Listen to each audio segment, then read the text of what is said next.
Tela was on the mic talking about, boy, with some girls in the club, Sho Nuff. Shaking that ass in the club, Yeah. Then what? So I said, hey, roll that back. Exactly what he said, I sang it. Girls in the club, Sho Nuff. It was like, that's it. And man, let me tell you, you ain't did a record till you do it 20 years prior, and everybody know it word for word, line for line.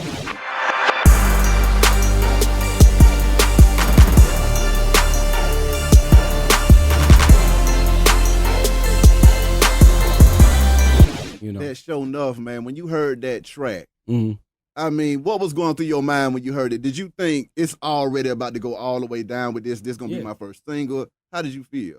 I didn't think it was going to be the first single, but I knew it was going to be, I didn't know it was going to be a church song like it is today. I mean, I didn't know that part, but I knew it's going to be good. Yeah. I did know that. And we did the Tela record. That was what made Noontime find me, the Sho Nuff. Now, I mean, that song right there, Jazzy, you know that thing was a classic. And when it dropped, the sound had never been heard before in hip-hop, period, point blank. Yeah. And it drove folks crazy when that track just flat out came on. Really? You almost didn't even have to have no hook on there. No. You didn't have no verses. No. You didn't have to have nothing. You could have just let that thing ride. Tell you the truth, bro, me, Tela, like, I think it was Insane Wayne. Insane Wayne was back with us at the time back then. That was before Drummer Boy was a little dude. Yeah. I don't think I think I might have met him one time. He was the little guy though. He wasn't even doing beats yet.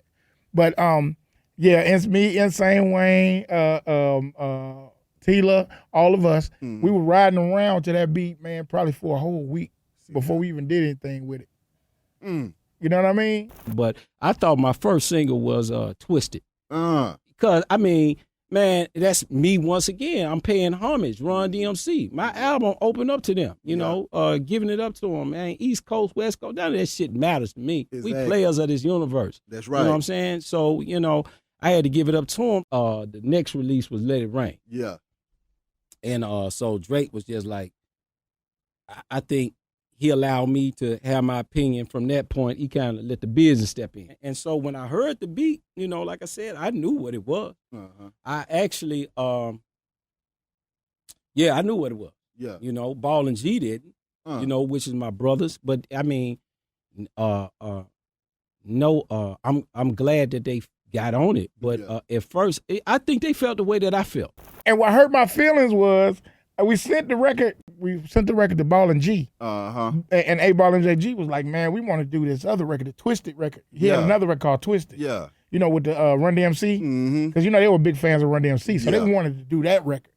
And we was like, yo, I talked to Draper. I was like, man, look, if you could get to do this record, dog, it's going to be a smash. I'm telling you, bro. Everybody going to love it. Because they, you know, when they heard the Twisted and all those things, they, you know, and they missed it, you know, to a degree. But, man, the stars, the universe lined up. Them boys put their magic on that record. Man, they ended up doing that thing. They weren't feeling it until that thing hit Houston. Are you serious? Man, listen.